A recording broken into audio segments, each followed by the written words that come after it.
Good day, good day, good day. Welcome to the weekly meeting of the most important Rotary Club in the universe. This is National Remembrance Day, and if you could all stand for a moment, we're going to observe a moment of silence in remembrance of the events of 23 years ago today.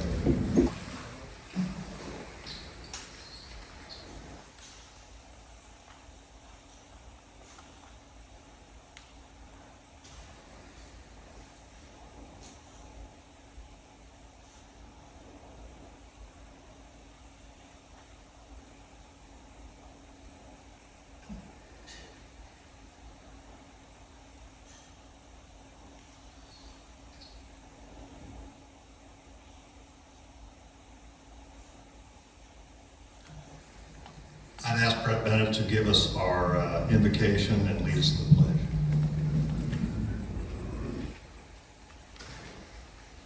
Thank you, President Pratt. Let me leverage off of your moment of silence, if I may, and allow me to start with just a couple of questions. How many remember exactly where they were on the morning of both? I'll raise my hand too. We can never forget. How many of us knew someone who perished or who was injured on that tragic day? More than I thought. How many of us know someone whose life was forever altered because of the terrorist attacks and the follow-on actions by our military, those attacks that occurred 23 years ago today? We all remember. And we must never forget the events of 9/11 and the almost 3,000 men, women, and children that were lost that morning. Over 400 of those lost were first responders who knew full well that they were charging into great danger. The price for our continued security and safety remains constant vigilance and our unswerving support for our first responding professionals. While there are hundreds of heroes that we know about that morning, there are also hundreds that we will never know about. Their stories are known only to those who are no longer with us.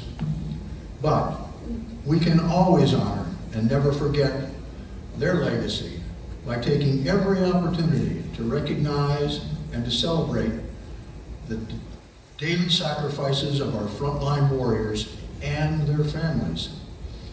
They are prepared to risk all on our behalf.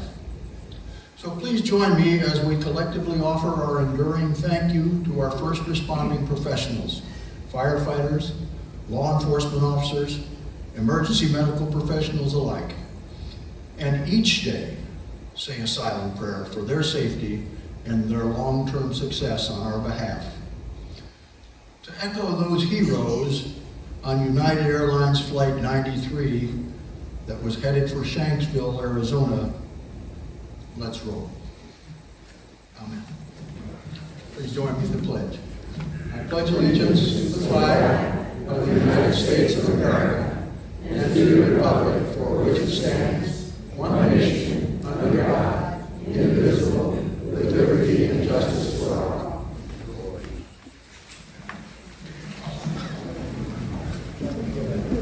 Thank you, Brent. Appreciate those comments and those kind words.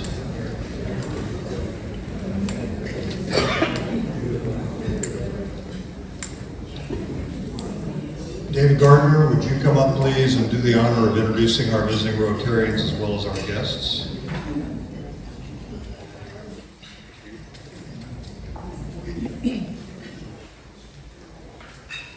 Thank you, President Pat.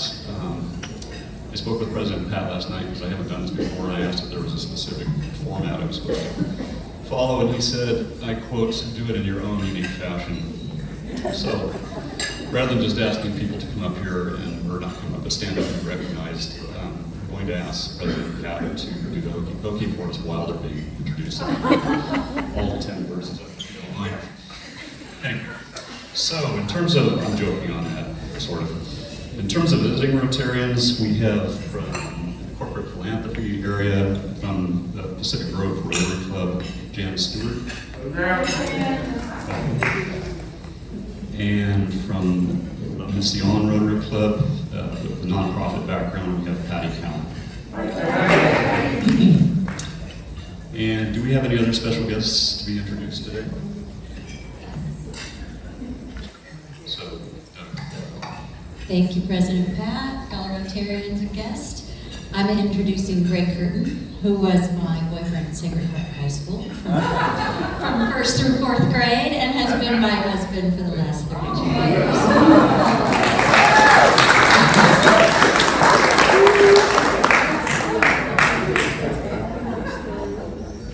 President Pat, fellow Rotarians and guests, this is my special guest, Emily McGovern. President Pat, fellow Rotarians and visiting Rotarians, this is my special guest, Samantha O'Brien. President Pat, fellow Rotarians, my special guest, Susie Owen.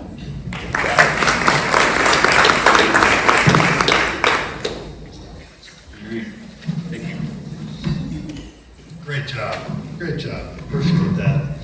All right, we have some red badgers here today, don't we? So let's walk through these. And Shannon, you'll get to be first, and you get to tell us one of your favorite books. Shannon Canoe, stand up and tell us one of your favorite books. I am guilty of not a reader, but I would say probably all the Melissa Crow, where are you, Melissa? Tell us a favorite book. Oh, one of my favorites too. Very good. Michelle Liebert.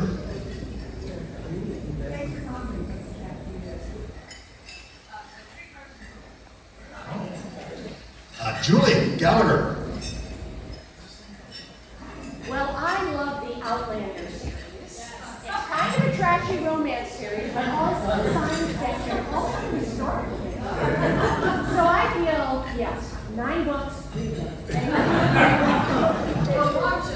Kathy McDonald. Kathy McDonald. East of Eden. Ward Wilson. Very good. Good lawyers group. All right, thank you. Appreciate that. Appreciate that input. Okay, so we could go to announcements. Let's cover some things real quickly. International Golfing Fellowship. Rainier, do you want to make a comment or two about this, please? Somebody give him a microphone if they can. Thank you, President Pat. In a couple of weeks, we've got this International Golfing Fellowship of Rotarians. It's a World Championship golf tournament that's going to be held here at the Coronado Golf Course. We've sent out some announcements online looking for volunteers, and we are just wanted to make sure we can get a couple more volunteers for in the early morning from 8 o'clock to 9 o'clock for the greeters, and also someone else to go help bring the sandwiches. So the sign-up sheets are on the paper, are on the tables. If you can, please consider signing up. Thank you. The code's up here that you can follow. You can sign up for that. We need a little help there. I'd like to add a little bit. I'd like to add a little bit to Rainier's request for volunteers because I'm helping out for 3 of the days. If you're there at 9 a.m. and you're a Coronado Rotarian, I'm buying Bloody Marys.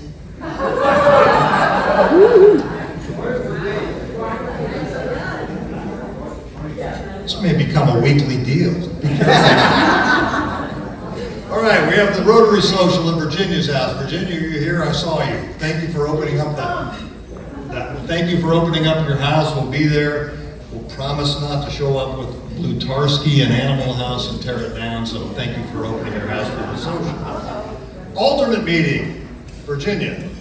Yes, the other Virginia. If we have anyone coming to Virginia's home tomorrow, bring cake mixes for the IB pantry, please. What are we bringing? Cake mix. Cake mixes. Cake mixes for the food bank tomorrow night. Alternate meeting 926. If you are a newer Rotarian and want to know a little bit more about Rotary and how you might engage, if you were an older Rotarian and you want to know what this club does that you've been in for a long time, or you've forgotten or you never knew, you want to make sure you come to the 926 alternate meeting because we are going to introduce you to a variety of activities we have going You might, even if you've been in the club for a long time, find another point of access where you can engage with the club, where you can engage with the people you sit with every week and have lunch. And it's a good opportunity to find out just what's going on with Rotary. The board will be there, or their substitutes, to talk about the various committees and what they do. Two more things. We have an open house, volunteer open house on 10/10. I need 3 or 4 volunteers. I already have one. It's from 2:30 to 6:30 in the afternoon. I'll give you more details. It's basically standing beside a booth that says Coronado Rotary and talking about what a great club this is to people who might be interested in connecting with us. Second thing, we are going to start a new program this year called Christmas in October. Our food bank does a terrific job, our food committee, Ginger and Jenny and the whole gang. They do a great job at staffing or providing food for the IB food bank. Coronado in general is filled with organizations that do a really good job at doing good for other people.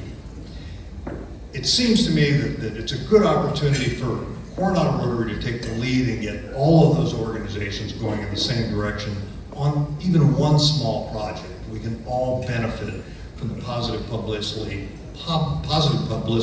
say that 3 times, and at the same time do some good for a charity that we support. So on the 24th of October, we're enlisting organizations in Coronado to do their own gathering of food that will just simply go with our gathering of food and take it to the IB food bank. We as Rotarians don't have to do anything more than we're already doing. Our committee will do their regular routine, gather that food together, drive down there that morning and deliver it.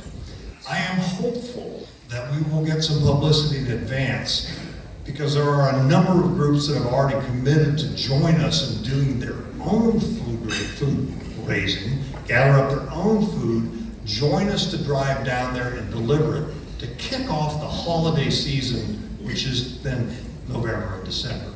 The food bank is always desperately in need of food, but particularly towards the holidays. And I'd remind everybody that one of the principal beneficiaries of that food bank are the families of our lower level soldiers, our young enlisted soldiers who unfortunately don't make enough money that they can feed their families. This is how we can help serve our country, serve those families. And the other group that's a principal beneficiary of that are senior citizens. So we're doing a good thing for good people. We're going to rally the rest of Coronado to do the same thing and join with us and go down there. We'll get a little publicity out of it, and maybe it'll just help something go on at a bigger level down at the IB food bank. Christmas in October, October 24th, there'll be more to it later on. What I want from you is, if you are involved in some other organization that you think might want to engage in this, let me know. I'm the contact point for this. I've taken this on, our food committee's too busy, I don't want to dump this on you. Let me know, I'll reach out to your group and see if we can get them engaged. That's Christmas in October. Okay, I know everybody's talking about the debate last night. All I want to tell you is it reminded me of a story of a guy I knew who was running for office from a little town called Devil's Elbow, Missouri. And they asked him a really, really difficult question about fence law. And the question for him was whether he was for it again. And he said, you know, some of my friends, they're for that new fence law. And some of my friends, they're against that new fence law. But I want you to know that I stand firmly with my friends. So, no matter which way you feel about what happened last night, remember that we are all friends and all in one.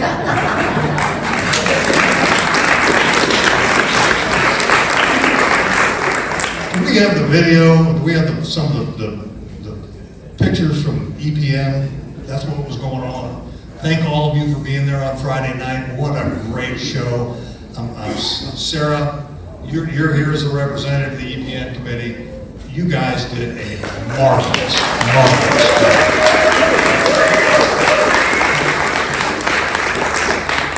And this morning, a whole gaggle of folks gathered extra early. It was so dark we couldn't figure out where the holes in the ground were to stick the flags. But Doug organized, got them there so we could put flags up this morning, and then we went down to the fire station and and participated in their 9/11 ceremony. So kudos to all those folks who got up extra early this morning to go down and do that.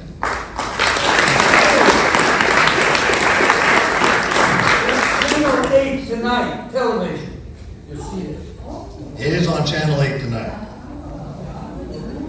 Are you on the TV, Ivan? Are you? No. Deb Cyrus. Deb Syverson's going to be on TV. Live at 5. That'll be great. All right, let's see here. Sandra, could you come up, please? We're going to make a special presentation right now. You all know that every year we do the Low Tide Ride and Stride, and we raise a bunch of money to support various wounded warrior organizations, and one of them is the Warrior Foundation. And this year we are giving them $2,500 more than we gave last year. So Sandra, it's on behalf of the Coronado Rotary Club. It is our pleasure to give you a sum of $18,000. If you'd like to say something, we'd be glad to hear from you. First of all, you guys have known us for years. Our Wolfpack Wheelchair Basketball adores your group.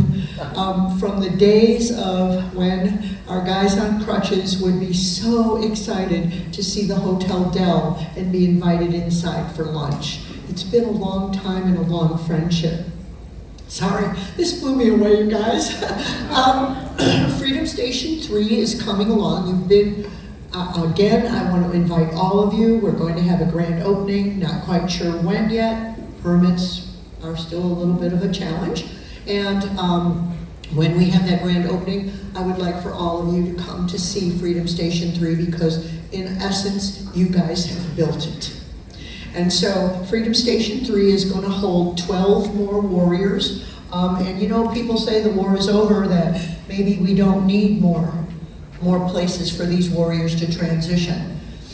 I'm telling you, they're out there, they're in need, and yes, maybe they're not battle injured, but when a piece of plywood flies off the back of a 7-ton and breaks your back, or when you need to have your leg amputated, and Balboa Naval Medical Center San Diego is still in my book, and I'm biased, the best military hospital we have for these active duty. It truly is.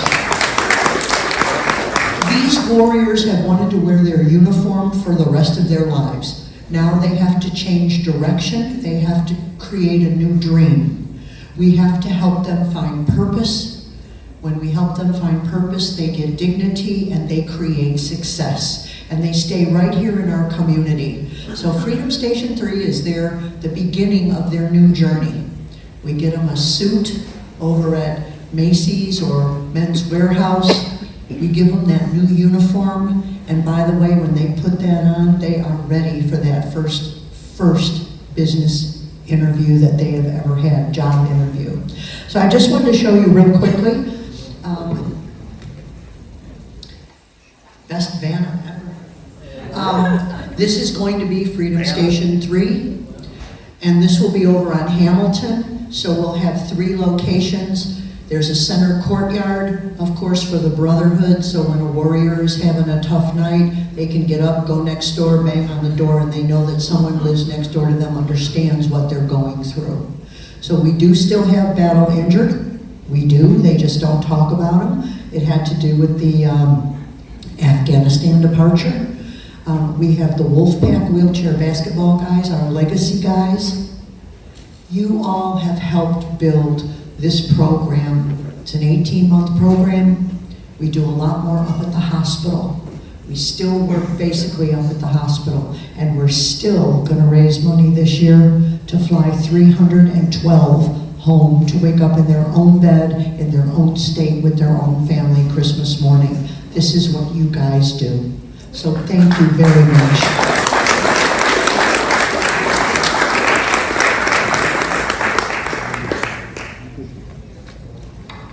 Real quickly, this is called the Because of You poster, and I'm presenting this to Pat, but it is for each and every one of you.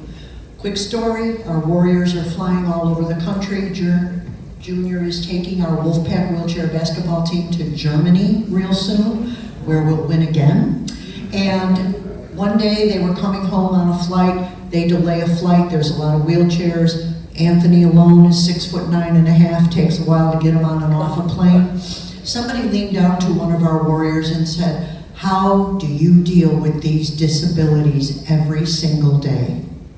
And he looked up at the guy and he said, "Sir, with your help, we only see possibilities. Thank you for making these possibilities a reality for Warrior Foundation. Thank you."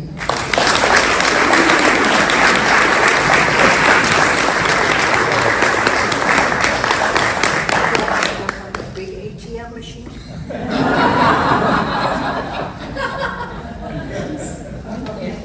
Yeah, that ATM machine will issue dollar bills about that state. So it may be hard to cash, but. Mary Griffin, do you want to bring your red badger up here? Special moment in the life of our club when we have a red badger lose their red badge. Mary?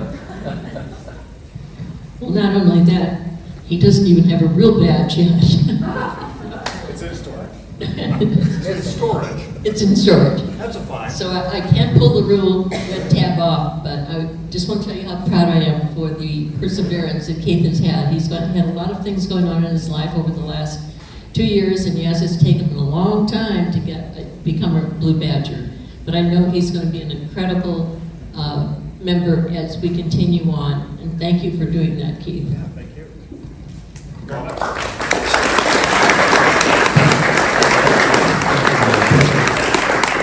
Sharon Rafferty. Sharon, do you want to give us an update about our Rotary Fellow?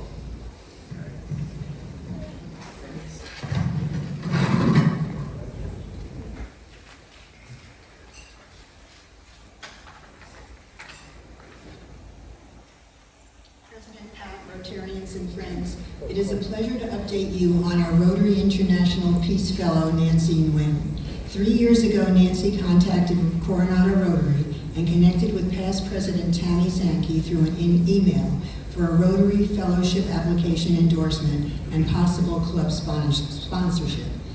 Then President-elect Luann Miller and I met with Nancy, learning that her background includes wide-reaching international and local experiences, creating programs focusing on refugees, youth, and communities.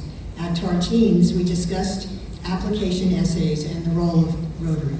Then District Governor, our Rotarian Dan Gensler, brought great support. Our club, with then President Rob Taylor, celebrated when Nancy was chosen from a pool of global candidates for this highly competitive program. You can see that's the first photo that's up there, and for the first time our club has a Rotary Fellow. And I've asked a few times, I think it's the first one in District 5340. Nancy received a fully paid Rotary International Scholarship to study at the University of Queensland in Australia. Much of her time as Rotary Peace Fellow centered on academics. Courses range from theoretical studies and subjects including peace building, security and development, and the politics and power of nonviolence. As part of the Rotary Peace Fellowship, she also participated in funded fieldwork endeavors with prison justice work in Italy and refugee wellness programs in Greece. And there's a photo of Nancy and her Rotary hosts, Michelle and Kim, at a 2023 Rotary Peace Fellow meet and greet. During that time, Nancy was also a guest speaker at many of the local Rotary clubs. Then there's another photo with her Rotary Peace Fellow cohort and the director of the Rotary Peace Center at their 2023 Fellowship Induction at the university. This summer, Nancy graduated with a master's degree in Peace and Conflict Studies. Nancy's continuing her international work through the Fulbright program, an educational exchange initiative sponsored by the U.S. government. The program provides merit-based grants for students, scholars, and professionals to study, teach, or conduct research abroad. Nancy's Fulbright Vietnam Fellowship is part of this global effort, allowing her to teach at Trà Vinh University for 1 year. The university is in a small city of Tra Vinh in the very rural Mekong Delta region, which is in the southern part of Vietnam. This opportunity will enable Nancy to share her expertise, engage with the local community, and contribute to educational development in Vietnam while fostering cross-cultural dialogue and understanding. And we were all a part of this. I think it's just a wonderful thing, and there's opportunities for other young people that you know that might be trying to find scholarships and grants to do that type of thing. This particular, the Rotary International Scholarships for this are not for any of our relatives or anything like that, but there are other people that are out there that reach out that we could be helping. Thank you very much. Thank you for sharing that. All right, we have a couple more things before we get to our program. First, we're pulling a book down off the shelf and dusting the dust off of it and asking some people who've been in the club and been in Rotary for a while to tell us a little bit about themselves. John Matthews, come tell us a little bit about who you were and who you are now. Thank you, President Pat. I thought I'd use this time to talk about a trip that I took a while ago. It was important to me because I think it changed my life. Many of you know I had joined this club in 1988. Art Wilcox was my sponsor. Came in and did the normal stuff. I was a Christmas Santa, built houses in Mexico. Mostly I went to meetings and worked hard at the Price Company. A few years later, we merged with Costco, and I took my team up to Seattle and ended up joining the Mercer Island Rotary Club. And things continued normally there, but I wasn't doing a ton of Rotary. I was doing mostly Costco stuff. And a few years went by, and Mary Ellen and I had gone to a district event, and a gentleman was up on the stage, and he was explaining that in the fall they're going to take a group of people over to Ethiopia to do a National Immunization Day. NIDs are a key tool that Rotary and others use to go after polio. And Ezra went on to explain what this trip was all about. In the end, we had 65 people from the Pacific Northwest make the trip to Addis Ababa. We got in and met with the World Health Doctors, and they distributed bibs like this, and they gave us hats. And our 65 people from the Pacific Northwest joined 70,000 other people throughout the country of Ethiopia. And what you need to understand is the power of these partnerships. They did months of planning and preparation. The logistics effort were huge. Can you think of getting all the vaccine, keeping it cool, moving it around in a country like Ethiopia, and having it there, and then having 70,000 people dressed like this go out into the fields and through the cities, and in 3 days, immunize 5 million kids under the age of 5.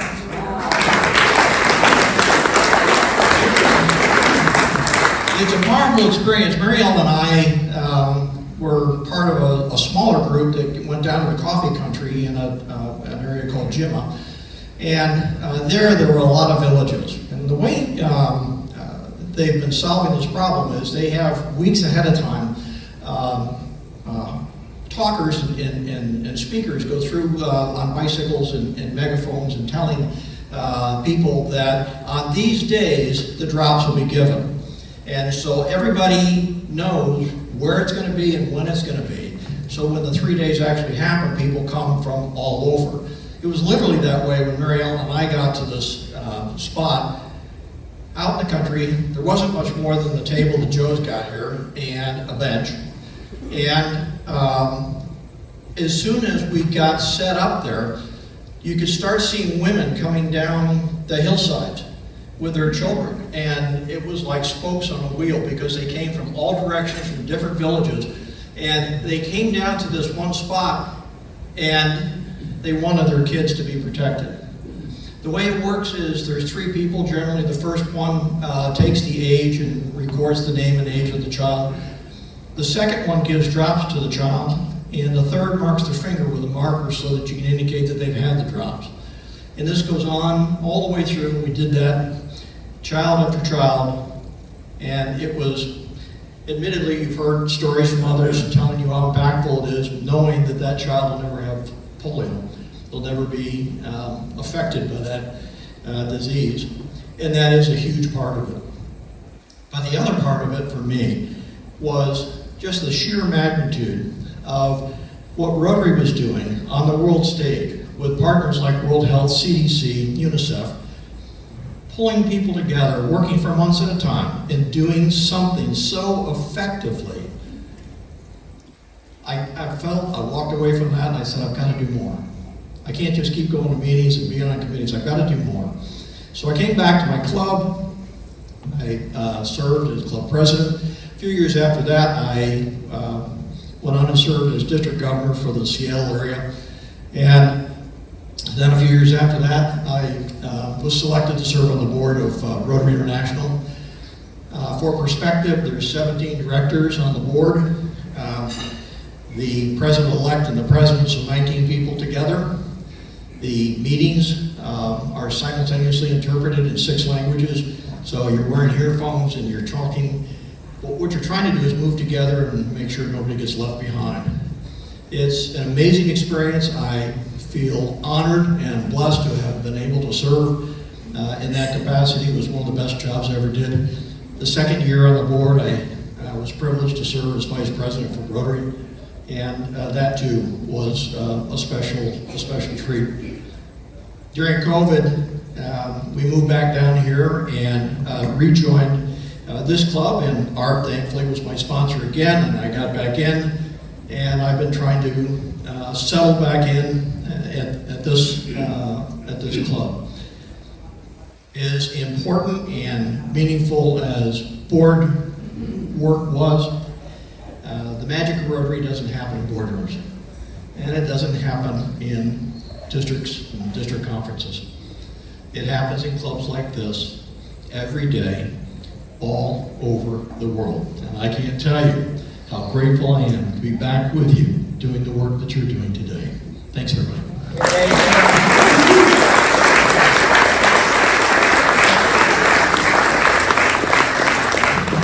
John Matthews and everybody like him are what make this a great club. What also makes this a great club is people who lose their hats from Marty Tribe. Would you like to donate $25 to get your hat back? Sure. Great. This is, before we go on to our speaker, you know, I do this shtick where we give stuff away. Poor Howard Summers was victimized by it last week. And this week, I couldn't bring myself to do something humorous because of its National Remembrance Day.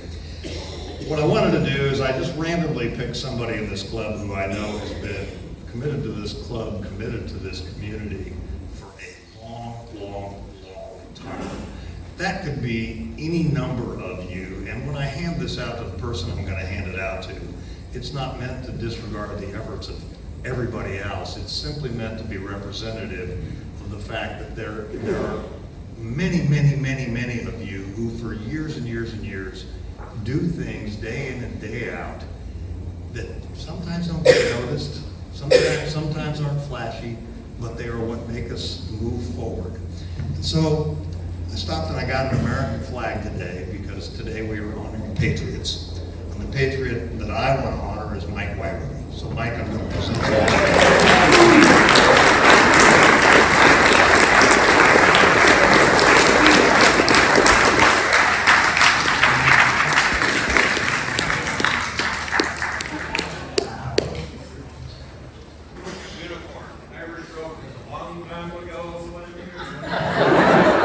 Say he's a good singer. I just sang it.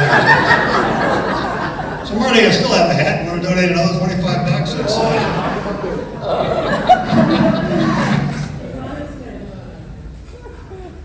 there you go. Oh, it doesn't fit. I hope it fits. Okay, Goober. All right, let's see here. Jean Marie, would you like to introduce our guest speaker today?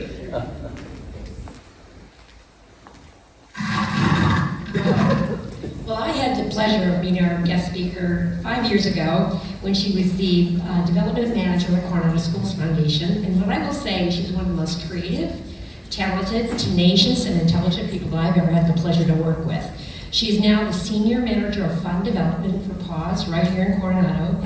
She's very, very active in her community. She was formerly the past treasurer and past vice president for the Coronado Junior Women's Club. She served as an ombudsman locally for the U.S. Navy Command. She's originally from Nashville, Tennessee, and she came to Coronado through the military, where she happily resides with her husband Jeremy, who's retiring from the Navy after 20 years in May, and her lovely daughters Allison and Madeline. And so I would like to introduce my friend and colleague Jennifer Stein.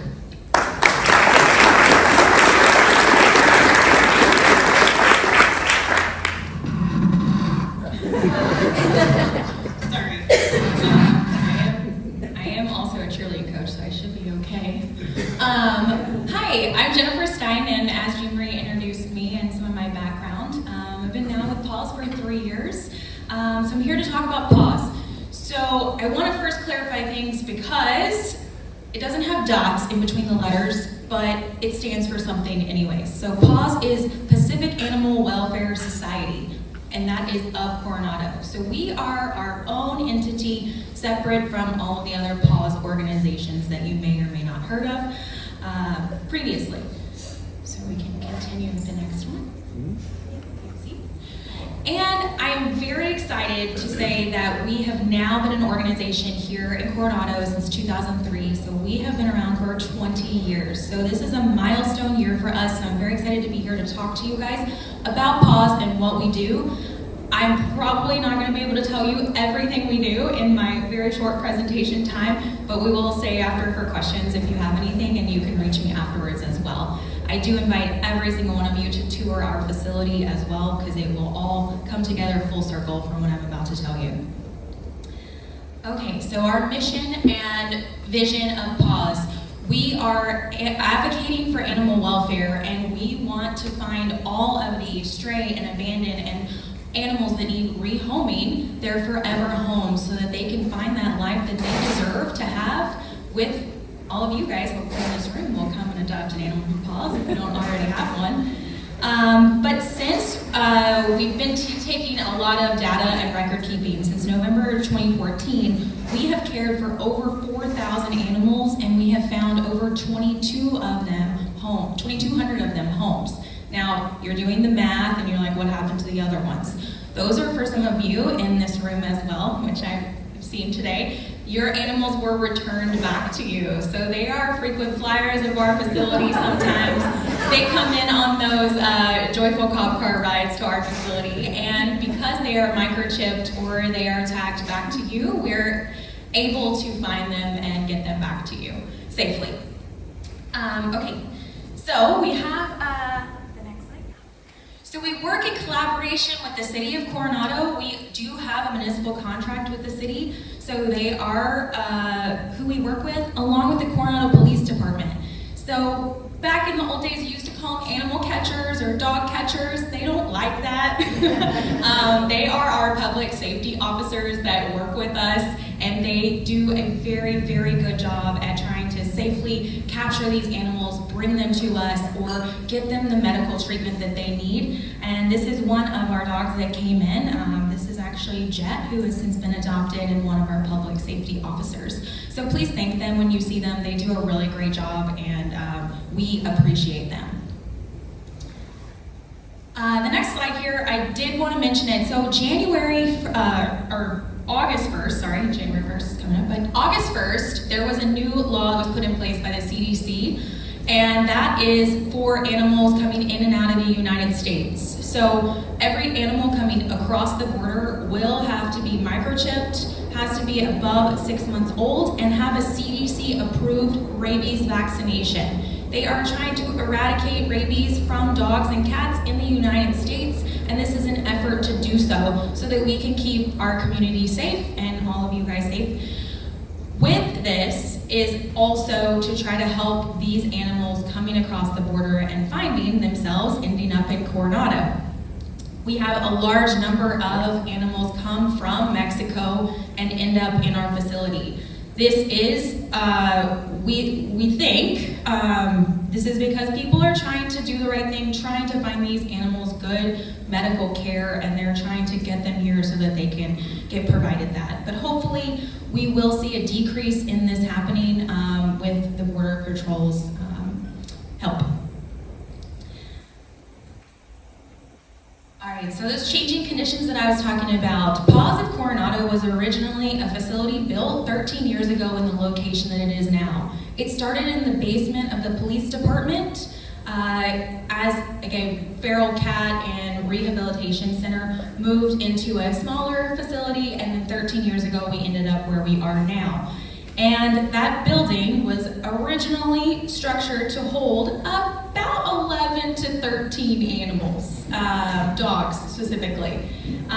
We now have over 60 animals in our care, and so we are bursting at the seams. And if you haven't been by, the trailers in our parking lot are housing animals as well, because we just don't have the space inside of our facility. We also have constraints inside the facility. We do not have a medical surgical suite in our facility, so we have to transport all of these dogs and cats and animals out to a local veterinary hospital or work with a coalition partner to find them the medical treatment that they need. So all of those animals that we are adopting out, over 400 animals a year, about 98% of them are not spayed and neutered, do not have things that they need to be adopted. So we are transporting those animals to these facilities and trying to find appointments, which then holds up their adoption process just a little bit and has them stay in our facility longer than we would like for them to. I did want to, this dog down in the corner, his name is Tundra. So Tundra came into us, I'll just tell a little bit of a story of him. He came into us as a blind cream golden retriever dog. We worked with Tundra, we PAWS, the organization, chipped in some money to help get him the surgery that he needed. So we had to remove both of his eyes, but then you'll see the little halo around his head. That is something that we also provided so that he knows his whereabouts, and we had a very, very lovely volunteer, and I cannot speak any more highly of our volunteers. They are phenomenal and fantastic, that came in every single day, sat with him. She actually made picnic lunches and took him to the bay and had lunch with him every single day until now he is adopted and in his forever home. So I really just wanted to share that story, because that is how PAWS helps animals that wind up in a park or brought in by the police department. Okay, the next two guys are currently available for adoption. I did want to say, back to having them sit in our facility longer than we would like for them to, Eve and Johnny are our longest term dogs. Eve came in on New Year's Eve 2 years ago, so she is coming up on 600 days in our care. We are trying everything that we can to find her that perfect forever home. So if you know of anyone that is interested in Eve and Johnny, please send them down to us, or if you're interested in fostering, I did want to put them up here so that you could see these cute little guys. Johnny wears a bow tie really well too. He's very cute.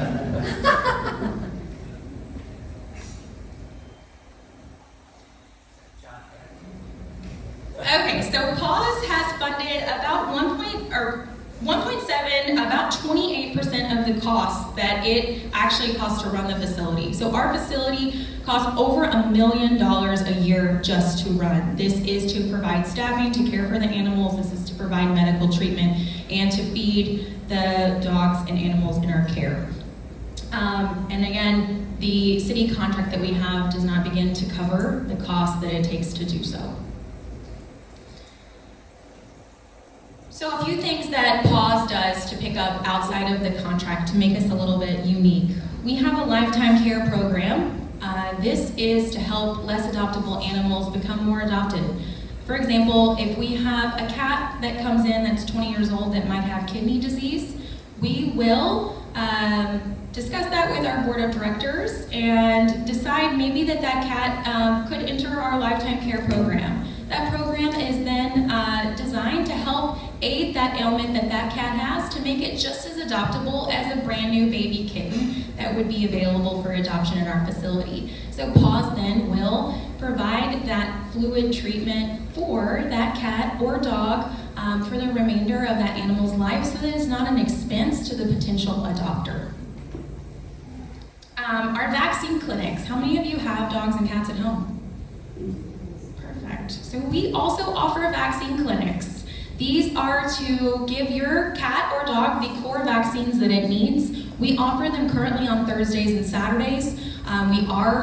As soon as we open a slot, it books almost immediately. We're booked right now through November for the high demand that the community and people need these vaccines for their cats and dogs. So it is low-cost vaccines that we are able to offer. So if you need to get a vaccine for your animal, please call us or visit our website and you can book a vaccine clinic appointment.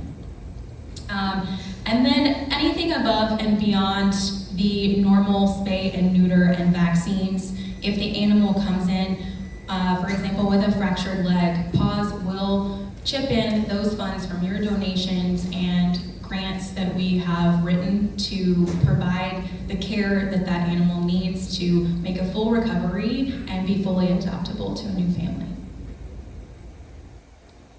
Okay, so how do we keep our mission going and where are we going and how are we going to help more animals? So we rely on our community partners. We have so many community partners. I think I've worked with almost every organization in town to help us with our efforts. We also have a very extensive education program now that we've started over the past couple of years. And then we have events and back to our volunteers. We really couldn't do what we do without our volunteers.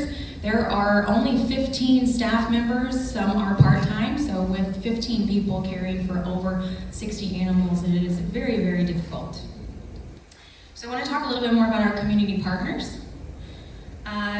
We recently, if you guys came by and had pizza for the pups, we recently worked with Village Pizzeria, but we also work with the Eagle Journal, where you put our dogs in there that are available for adoption, our Crown City Magazine, Coronado Del Realty, the Marriott, and local other businesses that have really just stepped up and reached out to me and really kind of collaborated and came up with some creative ways on how we can raise funds to support these guys and hopefully clear the shelter. Our volunteers. So, if you guys can check out our website and you want to get more involved and see how you can help, not just only but with walking the dogs, but we have lots of volunteer options. We, as you know, just like kids, dogs and cats need to be cleaned up after too. So we can always use some cleaning hands. If you like to clean, come on down. But we also have dog walking. We have, like you can spend some time with cats.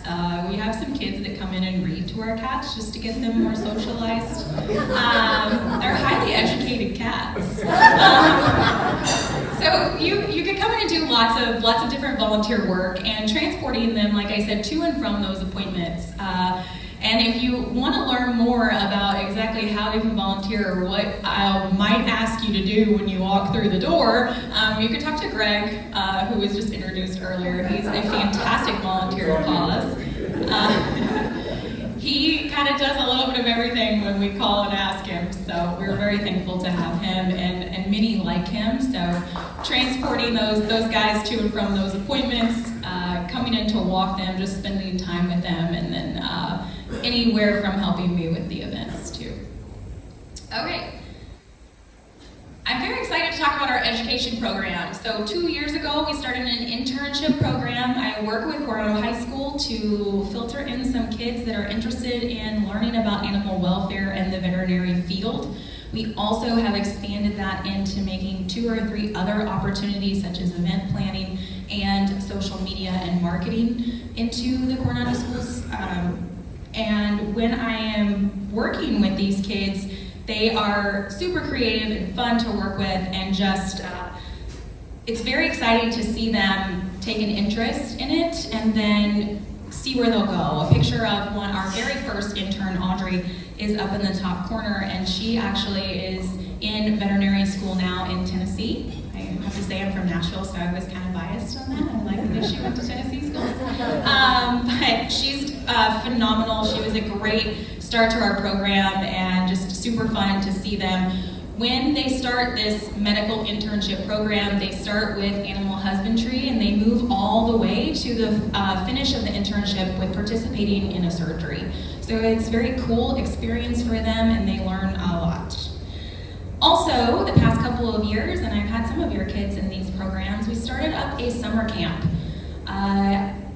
It sold out in the first 2 hours. I did not know that there was such a high demand for summer camp for PAWS. But I expanded it this year into 2 weeks, and it still sold out without me even advertising it. So I don't know what I'm going to do next year, but we're still thinking about that. But the summer camp, they learn about how to care for an animal, what it is to have an animal, so that your child, grandchildren come in and, oh yes, the animal's cute, but when you get that animal home, are they gonna walk that animal, or are they gonna spend time with that animal, or are they gonna have other things going on? So we like to introduce them to this at a young age and instill that,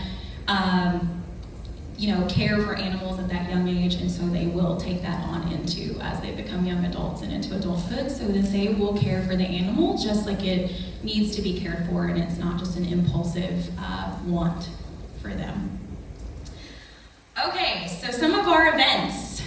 We have several events. We have one coming up, our 20th anniversary event, but our major events that you may or may not heard of that help us tremendously are our dog and cat, our cat city manager and our dog canine mayor. We've just announced our new canine mayor. She is a rescue from PAWS. Her name is Valkyrie, and she's the grand dog to John and Katie Sexton. If you know them, you can head on over to G Avenue and meet Valkyrie. But they helped this year raise over $25,000. So historically, this is a huge fundraiser for PAWS that we do, and if you have a dog and you would like to enter that race, please do, or a cat. The cat city manager is next year, so they are on alternating years. They run just like a city council term for 2, and then your cat gets to meet the mayor, take some photos with the mayor or the city manager at the time. So our cat city manager is coming up. Our cat city manager is Mittens and is owned by one of our board members, and also was adopted from PAWS. We have our annual Rough Run as well. We just moved it last year to Tidelands Park. So it is a 5K, and you can do it with your dog. And you can walk or run. But there are fantastic prizes for the top 3 winners and the top 3 winning dogs. And there are sponsorship opportunities and ways to get involved with that. It is a great event and has grown over the years. We expect to have over 400 people attend this year, so it is a fantastic event to be part of. Also coming up is our Halloween costume contest. So if you would like to dress your dog or cat up and bring them down, it is very fun to see. And we do that in the Coronado Ferry Landing and work with a few of the businesses there. So this year we plan to make it bigger and better and a fun time for all. We also participate in lots of other activities around town. We've done some doggy yoga. We've worked with the Coronado Sharp Hospital to do some interactions with some of their patients with our animals, even though we don't have therapy dogs, but it is statistically proven that spending time with an animal can lower your blood pressure. So come on down and spend some time with some of our animals and let them win you over and see how you can get involved with our organization. So you can foster. Fostering PAWS will cover all the costs. There is no expense to you. It is just a simple application. We want to make sure we fit the right dog to your lifestyle, and you can foster the dog for 1 day all the way up to 2 or 3 years. At this point, our longest resident is almost 600 days. So the idea of fostering is to get that dog out of the stressful environment in the shelter to see what it would actually be like in a home and out of that stressful environment. So those photos and you interacting and showing that animal to your friends and family really do help get the dog adopted. So it's a very simple, just quick application, or see me after and we can definitely get you signed up. Volunteering, I did mention lots of opportunities for volunteering, and then adoption. So we do have lots of dogs available for adoption. You can check out our website and see those. And I'm sure if you are all on Coronado Happenings, you see all of the dogs that are coming in that will be available for adoption. Again, once they are fully seen by our medical team and get those spay and neuter appointments. Okay. And then that brings me to some other items that we need. We have an Amazon wish list. If you guys want, you can send the items directly to PAWS. It comes right to our front door. We love the Amazon Christmas delivery guy every day that drops stuff off for us. And also just donating on our website. And we have lots of opportunities to do so. And I really encourage you all to come to the facility. I will give you a tour of the facility just to show you what your money is funding and let you meet some of the PAWS behind where that money is going, because it really does make a difference, and we really appreciate all of the love and the support from our community. So I think my time is up, so I will. We have time for a couple questions if there are any questions. Yes.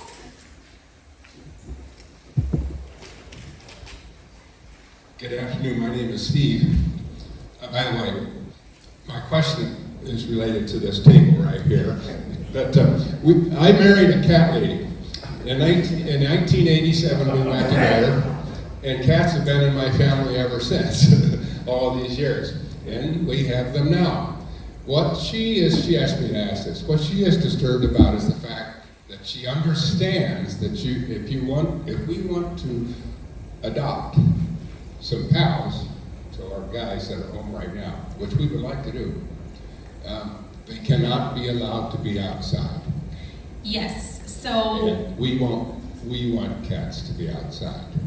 And so we're kind of prohibited from helping you out with your population down there, because we would take some into our home as long as they have their own door. And they do have their own door. It has an awning and a light on it, and they come and go as they please. So we frankly see nothing wrong with that. And so therefore, why couldn't we adopt a few more cats? Yes, so we do have, that is part of our adoption policy, is to keep it indoors. There are lots of reasons why we would like for you to keep your cats indoors for safety reasons, but it is something that we can discuss with the team. Well, what are the reasons? The reasons to keep your cats inside, well, it's,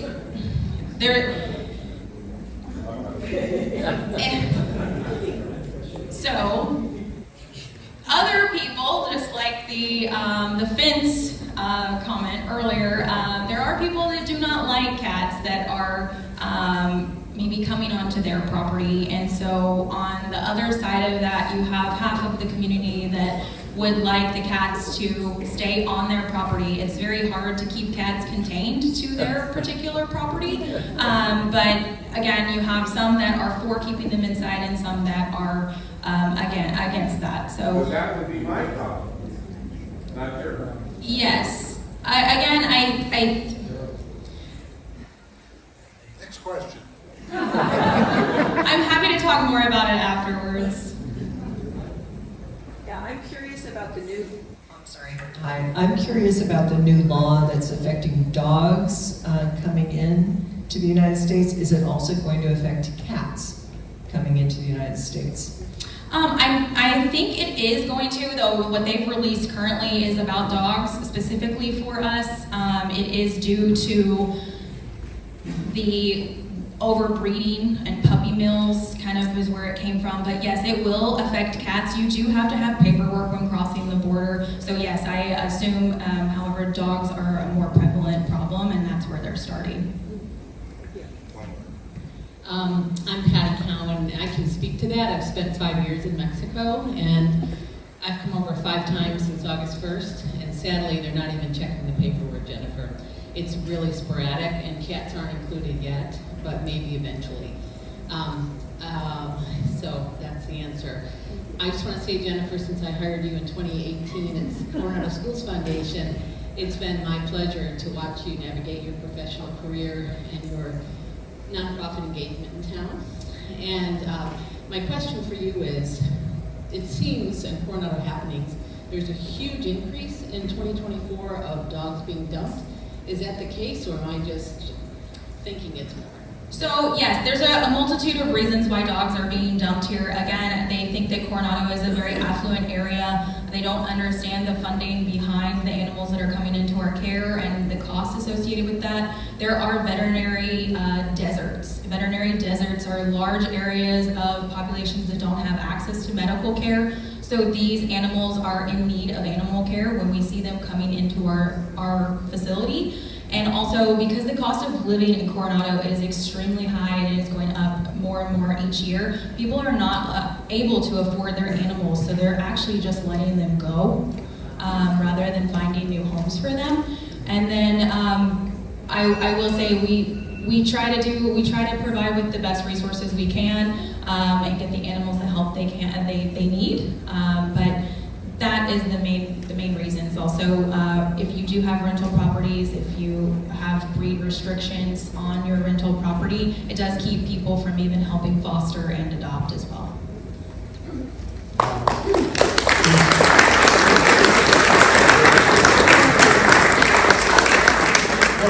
What a great promo. We'll stay for one more question after. So I just want to know if PAWS was also jail. Like I said, I want to thank you all for not asking questions about childless cat ladies. I do want to say congratulations to Keith. Glad to have you in the club. John, thank you for your great presentation. Mike, thank you for your years of service to Coronado Rotary. And thank all of you for the things you do for our club. Go out and have a great Rotary week.